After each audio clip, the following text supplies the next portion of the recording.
Now, after welcoming you, I hope that all of you are having your pad and pen ready with you.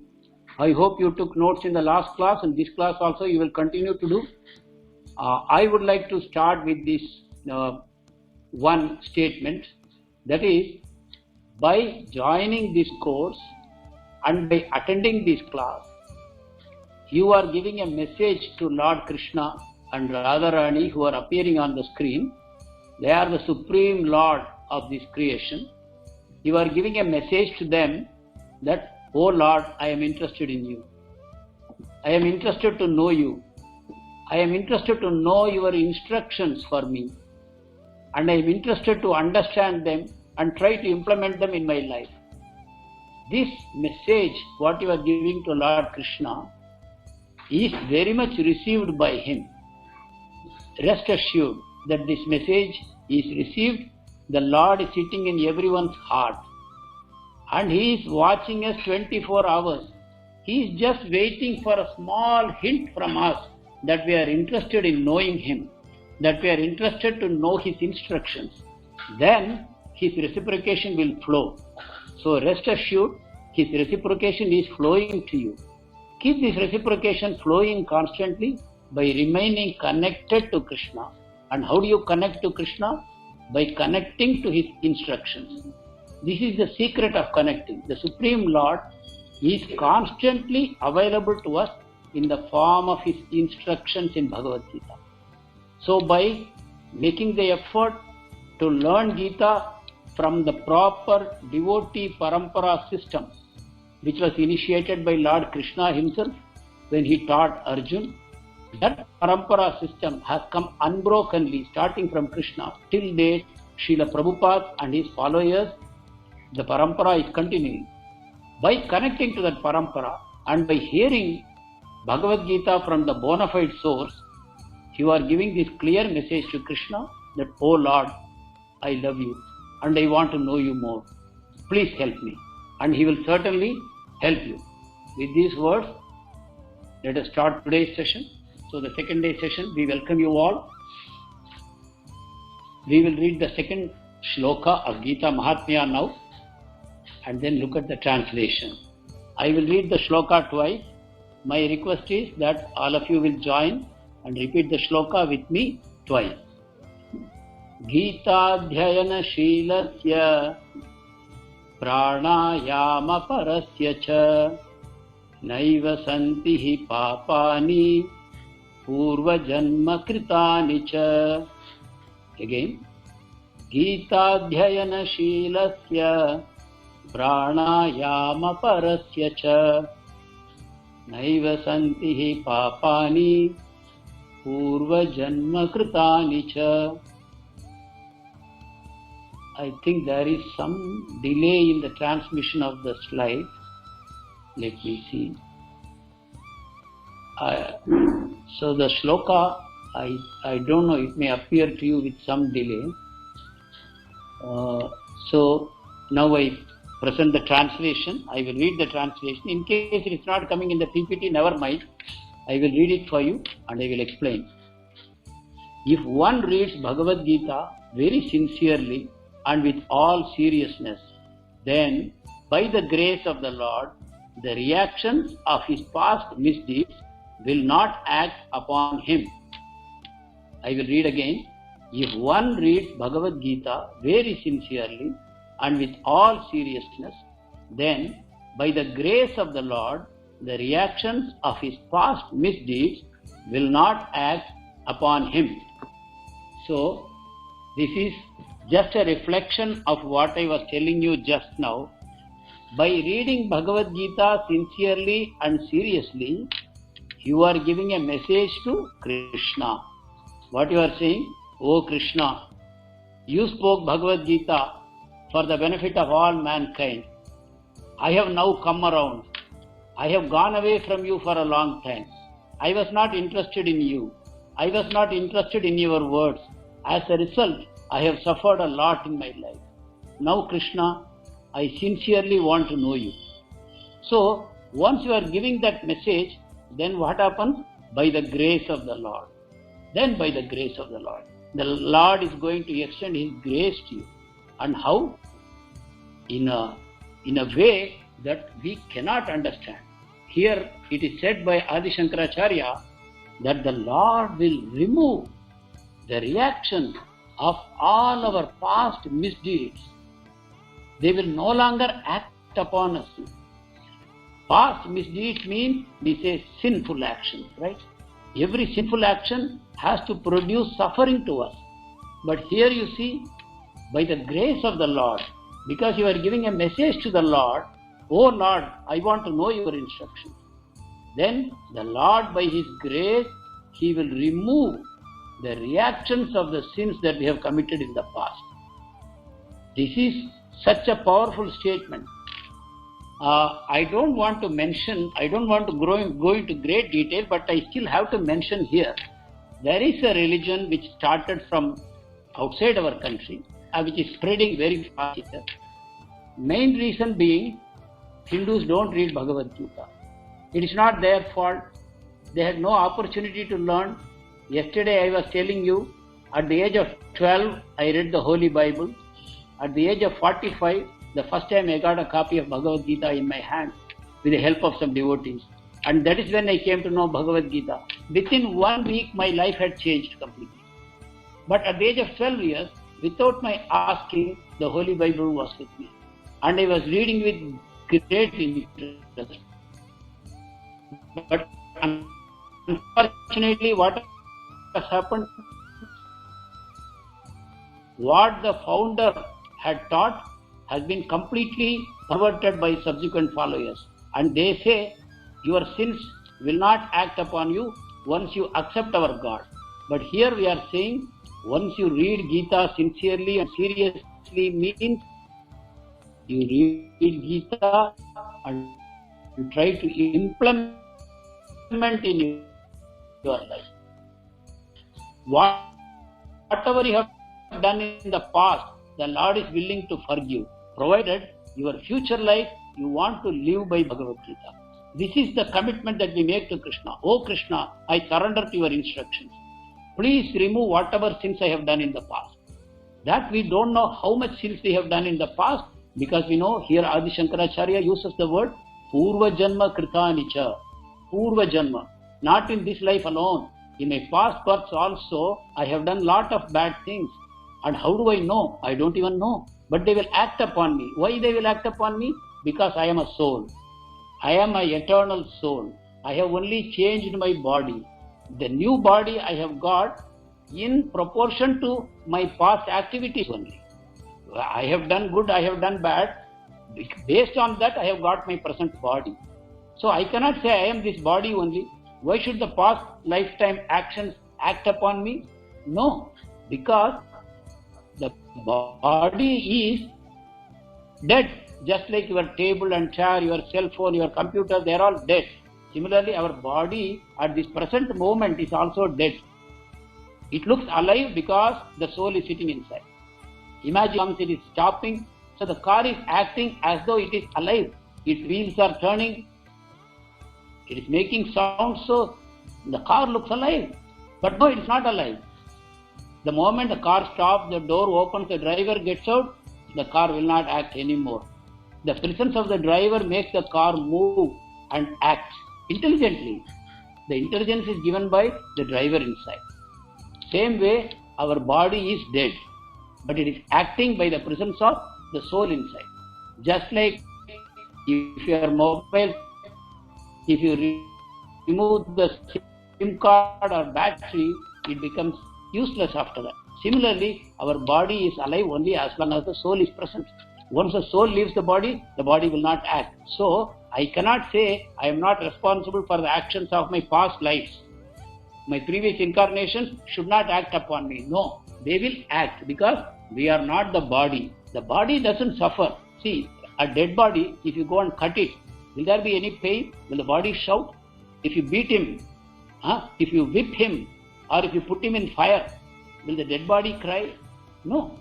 Same way, this body, what we are having, is alive because of the consciousness of the soul. So, here Adi Shankaracharya is telling this, that God will give His grace for those who read Gita sincerely. And what he will do? All your past misdeeds in one sweep he will remove. You will no longer suffer for your past sins. You may wonder how it is possible. If I have done something wrong, should I not suffer? So please understand that the suffering we get on account of sin is not actually a punishment. It is a lesson. The suffering we get because of our sinful activities is not a punishment. God doesn't get any pleasure in putting you in an eternal hell. No. God has no pleasure in punishing you. Why does a mother beat her child? A mother has two children, let us say. One child she hugs and embraces and kisses. The other child she beats. Do you think mother loves one child, she hates the other child? No. The mother is dealing appropriately with her two children. One child is abiding by her instruction, studying well, dealing properly, so the mother gives her recognition to that child. But the second child is not following her instructions. That means the child is coming into harm. For the good of the child, the mother is beating the child. If the mother doesn't beat, the child will get into greater harm tomorrow.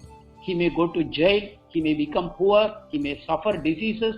So for these reasons, mother is beating. So mother is equally interested in both the children. I can even say in the second child, mother is more interested because she is taking more pain to bring up the child. In a similar way, our suffering from sins is not a punishment by God. Our suffering is basically God's way of teaching us lessons. Once we learn the lessons, what God wants us to learn, then there is no need to suffer from the past misdeeds. And that is what Adi Shankaracharya is telling us. Once you read Bhagavad Gita, you understand what God wants us to do, what instructions God wants us to follow. That is very clearly given in Bhagavad Gita, in 700 short slokas, as simple as that.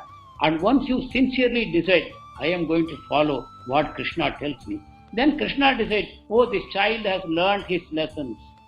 He has come in my way.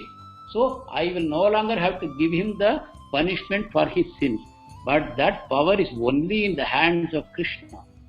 No other power can remove the reactions of your past actions except the maker. Maker means he is the maker of the law.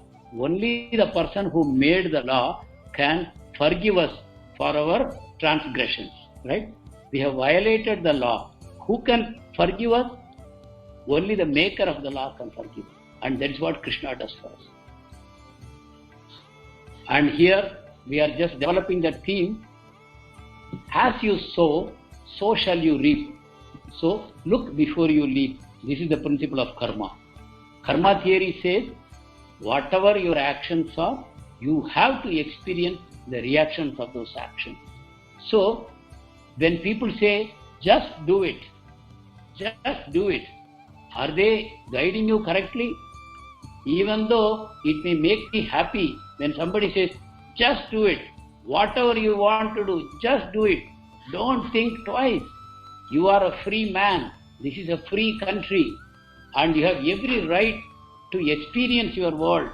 So just do it. But what will happen? You will reap as you sow. If you just do whatever you want to do, if you are standing on the top of a mountain and you want to jump, what will happen? You will break all your bones. Like that, if you just do whatever you want to do, you must be ready to reap the reward or punishment of that action. This is karma. So now let us understand with a short story, very interesting story. This was narrated by Srila Prabhupada himself. There was a woodcutter. Yesterday we talked about a woodcutter. Today also we talk about another woodcutter. What he was doing, he was cutting a tree. And there was somebody passing that side. And he said, oh my dear sir, you are going to fall down. But this woodcutter said, what do you know? Mind your business. And this woodcutter continued to cut the tree. After some time, he actually fell down. Because what he was doing? He was sitting on the branch and he was cutting the very branch on which he was sitting. So he fell down. After falling down, you know what this man is doing? He is running behind that stranger, He only 2 minutes ago he said, mind your business. Now he is running after him. and saying, Sir, please come. You are the greatest astrologer. You could exactly predict that I was going to fall down. You are a great astrologer. Please tell me the future. Most of us are like that. How? Without appreciating that what I am doing now, I will reap the reward tomorrow. We are carelessly sowing wild oats, meaning we are doing wrong actions, unknowingly, without realizing that the reactions will come. Because we are thinking sometimes, nobody is watching me, or I am thinking, many people are doing what I am doing, so what is wrong? Others are doing, I am also doing. But no, each and every one of us is being watched, and each of us is being given the rewards and punishment by a supreme power. So should we watch what others are doing and simply imitate? Or should we think, nobody is watching, so let me do what I want to do?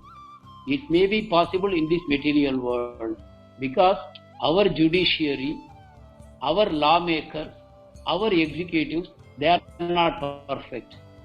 They have so many defects. Like our own constitution, which was given to us in 1950. How many times it has been amended? I don't know, 400 times, 500 times. So, hardly within so few years, our constitution had to be amended. Same with our company law. Whichever law you take, it has had to be amended so many times. But God's law, which He gave in Bhagavad Gita 5,000 years ago, we are not saying, sorry, this shloka we want to slightly change. No. With full confidence, with full courage, with full faith, the same Bhagavad Gita we are teaching today. What Krishna taught 5,000 years ago. Why our own law made 50 years ago has to undergo so many changes, but why God's law doesn't undergo changes? Because God is perfect. And that is why Bhagavad Gita is valuable to us. Supposing Bhagavad Gita had been written by another man like you and me, then why should we respect it? Because we as human beings, we are bound to make mistakes. We have so many defects. We sometimes cheat deliberately. Sometimes sincerely we make mistakes. And many times our own senses are misleading us. We cannot trust our senses. So, and we are always under an illusion. This illusion is common to all of us. I told you in the beginning of the class, we are souls, we are not bodies. But how often we know this? We are always thinking, I am the body, I want to enjoy my senses. So, we are always in illusion. Because of this, whatever man says today will change tomorrow. So, why Bhagavad Gita is special? Yesterday I explained to you what is the meaning of Bhagavan. Bhagavan means one who has everything. He owns everything, but he is not attached to it. He has no attachment to any of these things. He is thoroughly detached, and that is Bhagavan. Because he is not attached to this material world, he is not under any kind of error. He doesn't make any mistakes. He is not under any illusion. So the Bhagavad Gita spoken by him can liberate us from our bondage. Imagine there are two people. One person's hand and legs are tied. He is requesting the other person, Sir, please free me. I am tied hand and foot. I want to become free. But the other man says, see, sir, my hand and feet are also tied. How can I free you? First I should become free, then I will free you. Like that, in this world, all of us are bound by our karma, by our senses, by our body. So, we cannot free ourselves, we cannot free others. Only the Lord can free us. And we have to only surrender to the Lord. And we have to say, oh Lord, let me know your instruction. And this is what we are going to do now by understanding what Gita tells. This subject we have already touched yesterday, so I will skip it quickly just to remind you that here you are seeing a cycle. What is this cycle? This is the cycle of birth and death. You see on the left hand side there is a womb, and inside the womb there is a baby. And then we see the baby is born and it is slowly growing up and it is becoming old. So you see the body is constantly changing. See the baby in the womb and see the old man there. What a big difference. So much has changed. But has it really changed? The soul in the body has not changed at all. The soul is the same. The soul in the womb, I told you, the driver and the car. Like that. The driver is the soul in this body. It doesn't undergo any change. Only the body undergoes changes. But the soul is mistakenly thinking, I am the body. So it is thinking, what I look into the mirror is me. So because of that illusion, we are all thinking, I am growing up, I am becoming old, I am nearing death, I am becoming sick. These are all illusions caused by thinking that I am the body. And see, this old man, finally he is dead. And you can see at the other end, there is another womb you see here. What has happened? The soul has left the body and has entered into another body. And then come back here, the cycle is completed. So, this is what we have been undergoing all our lives. We are taking birth again and again. We are dying again and again. Because of what? Because of our actions. And why do we do these actions? Because of our desires. Why do we get these desires? We get these desires because of the actions we performed in the past. So our desire and action, they are related, and that is how this chain is running. You must have heard this, people saying this. Sow a thought and reap a habit. Sow a thought, reap an action. Sow an action, reap a habit. Sow a habit, reap a character. Sow a character, reap a destiny. And this is what we are all undergoing. By our thoughts are led by our desires, and because of that we engage in some actions. These actions become our habits, the habits form our character, and because of the character our destiny is decided. So whatever we are experiencing in our life, let us not blame anyone. It is simply our own actions coming back to us. Just like a ball you throw on the wall, it has to bounce back. Similarly, or as a boomerang you throw, it comes back to you. Similarly, all the actions we do, they come back to us. This is the science of self-discovery. You understand that I am not this body. What am I? I am a soul. So, my God, all along I have been living thinking that I am this body, and I have done so many actions. But now I understand that I am a soul. But how can I know the soul? That discovery is what you will make with the help of Bhagavad Gita. And it is a science. It is our Sanatana Dharma, our Hinduism, which is a science. This scientific approach to religion is not found anywhere in any of the other religions of the world. And that is why we have a great responsibility to learn Bhagavad Gita, live Bhagavad Gita, and then teach Bhagavad Gita. We Indians have this very big responsibility. India is the spiritual capital of the whole world. America may be a material capital of this world, but who wants material comfort? Because in America they say every third person has a serious mental problem. There is a serious mental problem. There is so much depression, so much unhappiness in life. That is what their material prosperity has brought for them. Do you know the American land of America is 5 times bigger than that of India. They have a land which is 5 times bigger than India. And they have a population which is hardly 1/4 of India.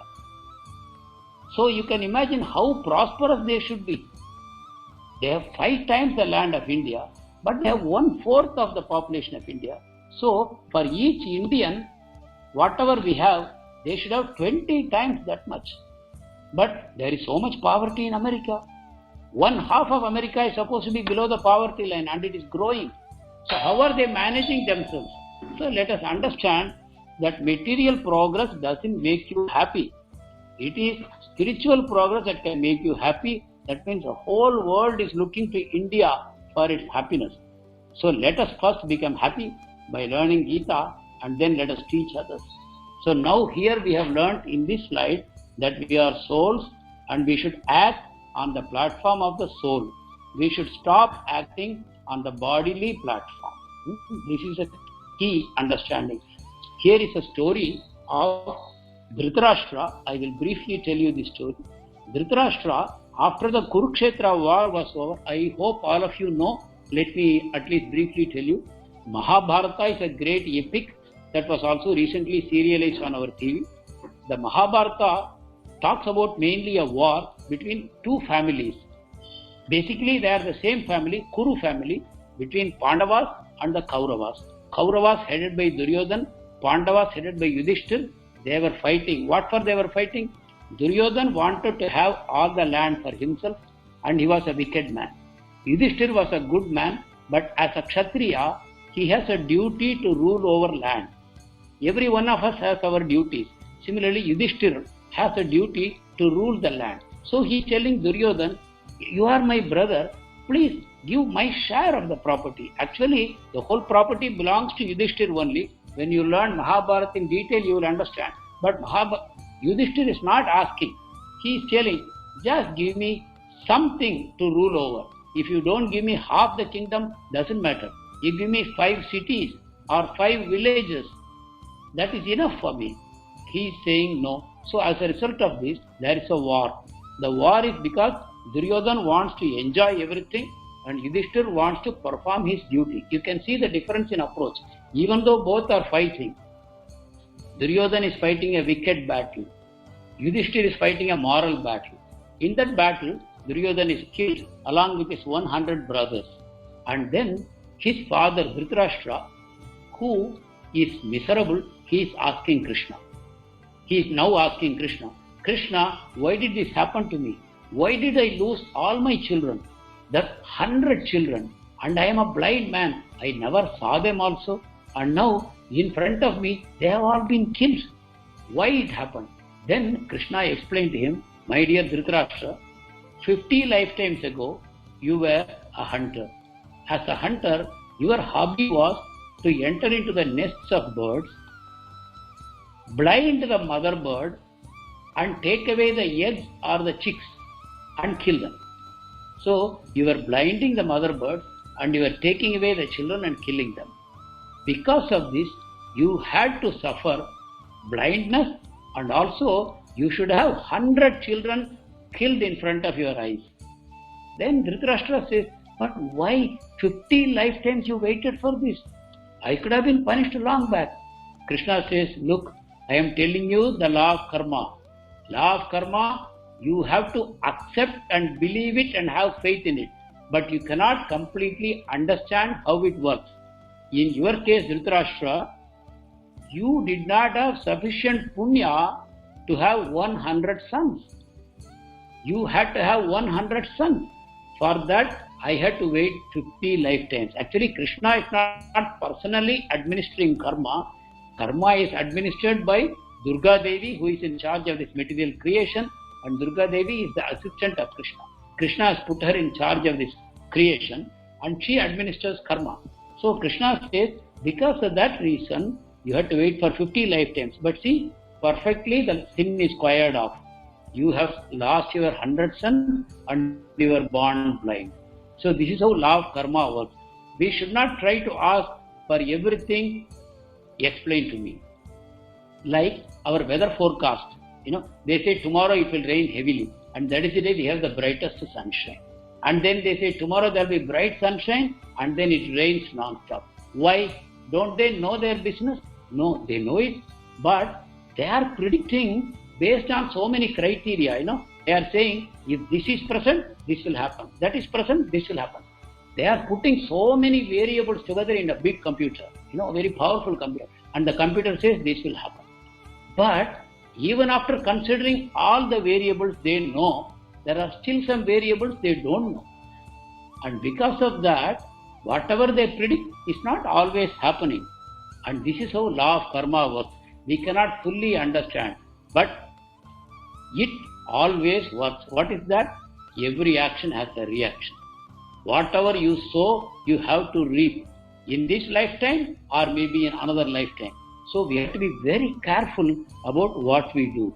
This knowing about law of karma itself is very liberating, If you think about it, if you meditate upon it, if you discuss with somebody about it, you will understand this one law has actually liberated me. If you meditate on this, that means from this moment onwards, you have to watch your actions. Not only your action, you have to watch your thoughts. What am I thinking? Am I all the time playing with my cell phone? Am I going into internet? Am I watching inappropriate content on my TV? Am I desiring ill on other people? Am I getting happiness when others are suffering? These things we have to watch ourselves and we have to decide, I am inviting trouble. I am inviting trouble. If I have the wrong kinds of thought or if I am doing the wrong kinds of action, I am inviting trouble. There are 4 pillars of sin. These 4 I will mention to you briefly. It can be discussed for hours and hours, but I will briefly tell you. All kinds of meat eating is considered as a big sin against nature. Nature did not intend for us to eat meat. Nature intended for us to eat a wholesome vegetarian food. So, if I am a non-vegetarian, let me become careful. At least let me slowly reduce. Let me not think that some people are allowed to eat non-veg, some people are not allowed. No, it's not like that. Everyone will have to get the reaction. If I eat meat, I have to suffer the reaction.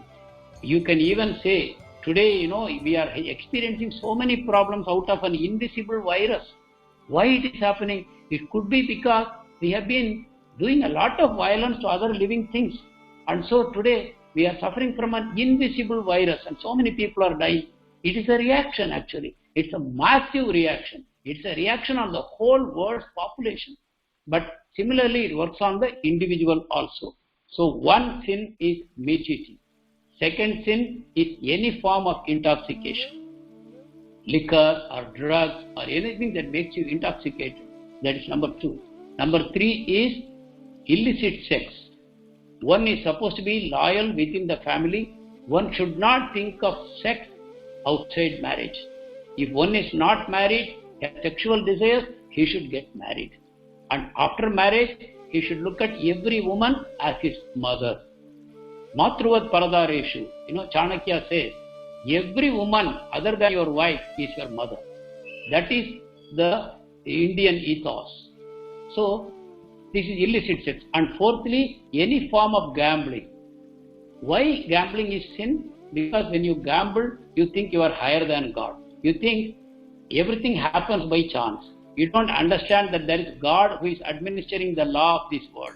You think, no, I can gamble, I can sometimes win. So gambling is a challenge to God. So all these 4 are considered major sins. We should try and avoid them. Let us move on. Here I have put this picture of an elephant bath. This elephant has already taken bath, but now what it is doing, it is throwing mud on itself. After taking a nice bath in the pond or river, the elephant comes out and throws mud on its own back. So what it becomes? It becomes immediately dirty. It is okay, it's only an animal, it doesn't know. But why should human beings be like that? Human beings are also like that. How? When you have a problem, you go to the astrologer and you ask the astrologer, sir, I want to get rid of this problem. The astrologer looks at your horoscope, then he says, see, such and such sin you have done in your past birth, you have not taken care of your parents properly, or somebody you have killed in your past birth, something you have done, and because of that you are suffering. No problem, I will do prayaschitta. I will do one puja, I will do some special yajna, or I will ask you to keep some vrata, and your sin will be removed. He says like that. And you happily come back. But have you ever given a thought, why did I do this sin? Why did I kill somebody? Why did I steal from somebody? Why did I cheat somebody? Why did I murder somebody? Why did I do these wrong actions?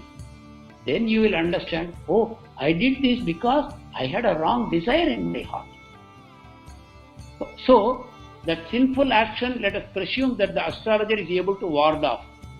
But only temporary, because the sinful desire he cannot remove. The sinful desire means I will again and again commit the wrong action. A drug addict, he suffers the reaction, but again he goes back to the drug.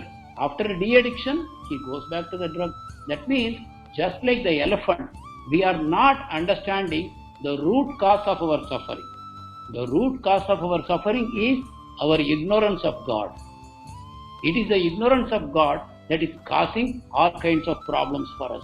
In Bhagavad Gita, you will come to know who is God. You will come to know why He has created this material world. You will come to know who you are, and you will know what is the relationship between God and you. And then it will explain why you are suffering and what is the way to come out of the suffering and be eternally happy. And for that, the first and foremost lesson is that we come to the knowledge that I am not this body. I am an eternal spirit soul. I am not subject to birth, old age, disease and death, which is what all of us are afraid of.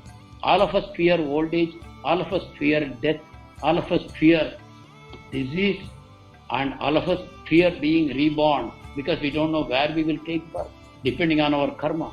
So, the lesson here from this screen is that we should not be like an elephant.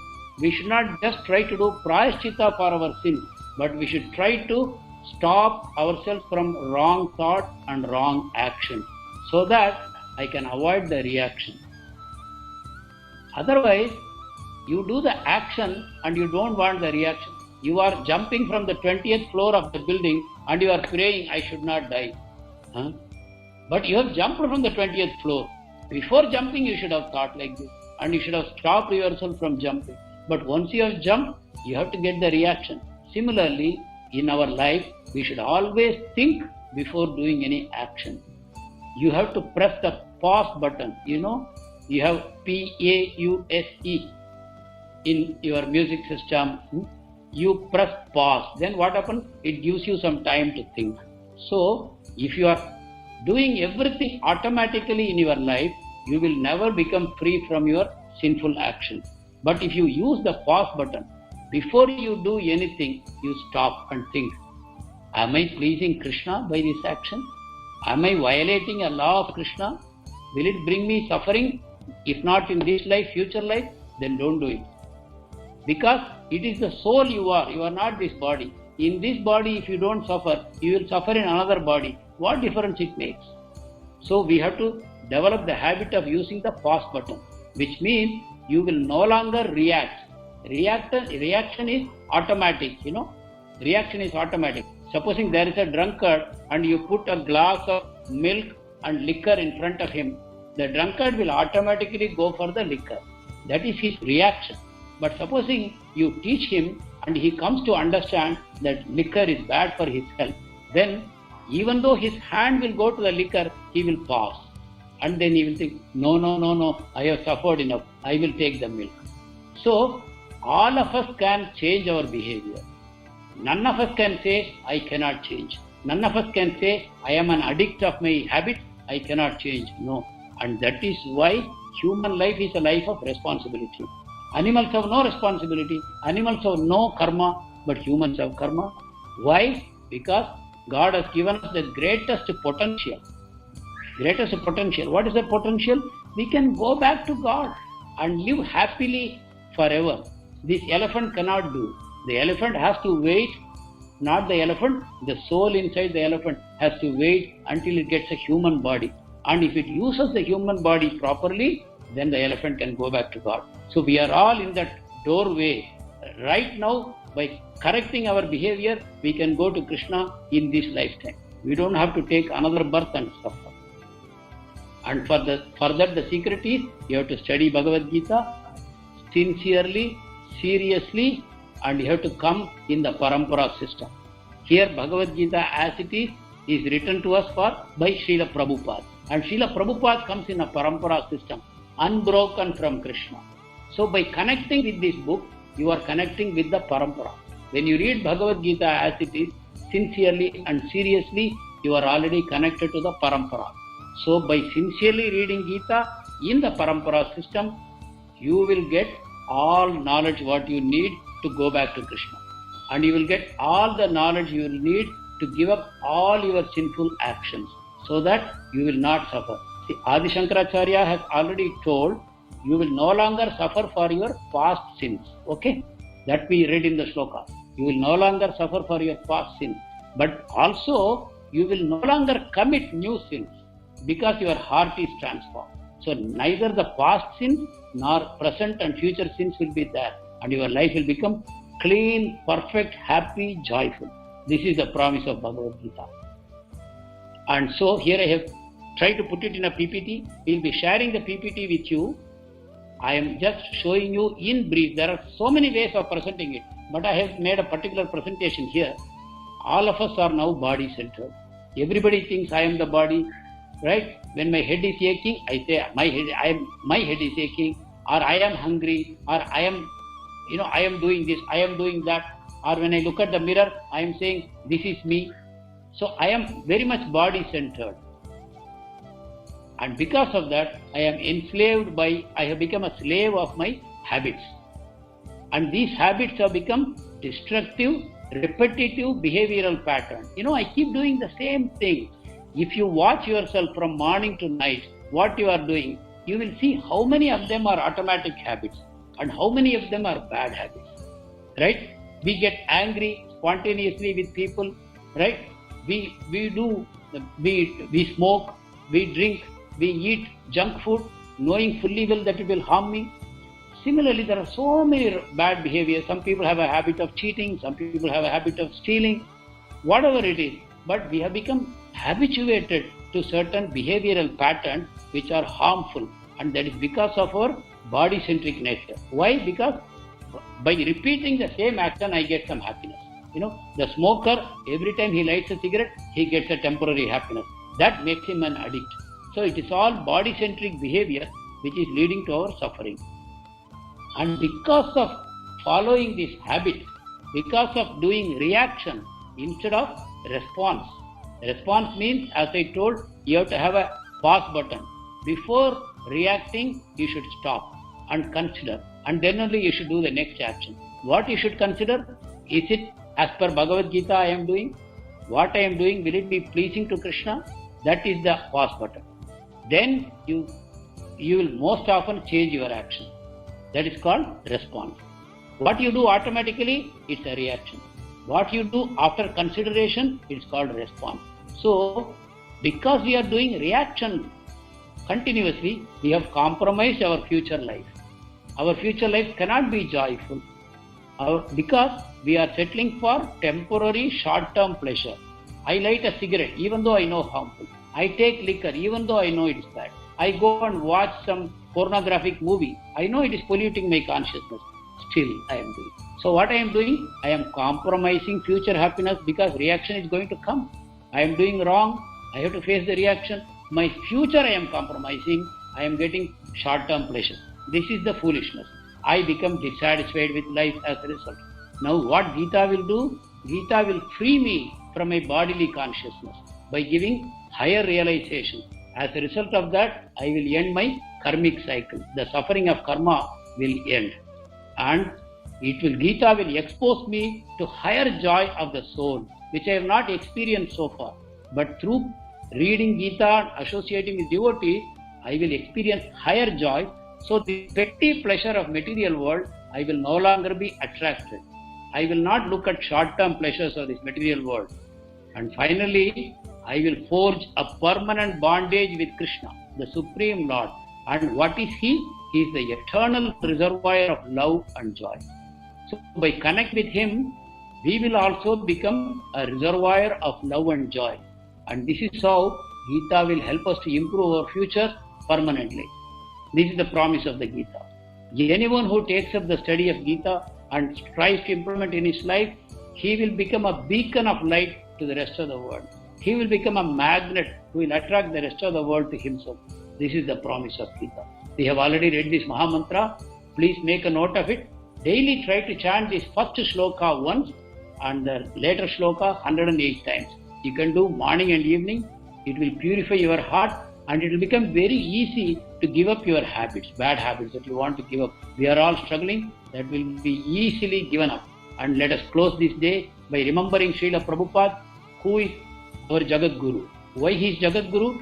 Krishna is Jagat Guru. He gave Bhagavad Gita. And Prabhupada is Jagat Guru because he gave Bhagavad Gita in an accessible way to the whole world, including all of us.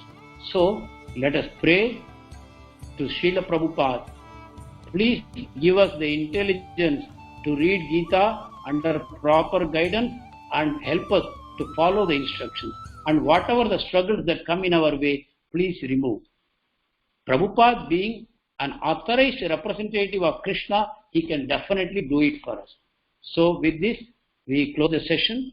Thank you very much for your patience, and we look forward to all of you joining us again for tomorrow's session. There is much more to come. We will be going both extensively and intensively. There is so much you will learn and you will feel excited. Same thing happened to me when I came to Bhagavad Gita 20 years ago. As I talk to you, I am remembering what they spoke to me 20 years ago. And why I am talking to you? I am not getting paid. I am a happy volunteer. Why am I volunteering? Because I am grateful to Srila Prabhupada. He changed my life. And he asked only one thing. If you think I have changed your life, if you think I have made you happy, then spread it to everyone. That's the only obligation he gave to the whole world. He selflessly went around the world, but he has asked only one obligation: share it with others. And that's what I am backed by a whole team of volunteers who all share the same feeling. We are not getting paid. We are using our own resources, but we are doing it happily. Why? Because we have been paid already by Srila Prabhupada. He has already made us happy. So what can we ask for again? So I want all of you to experience the same happiness and gratitude, so that tomorrow you will become in turn the ambassador of Krishna's message. Thank you very much. Hare Krishna.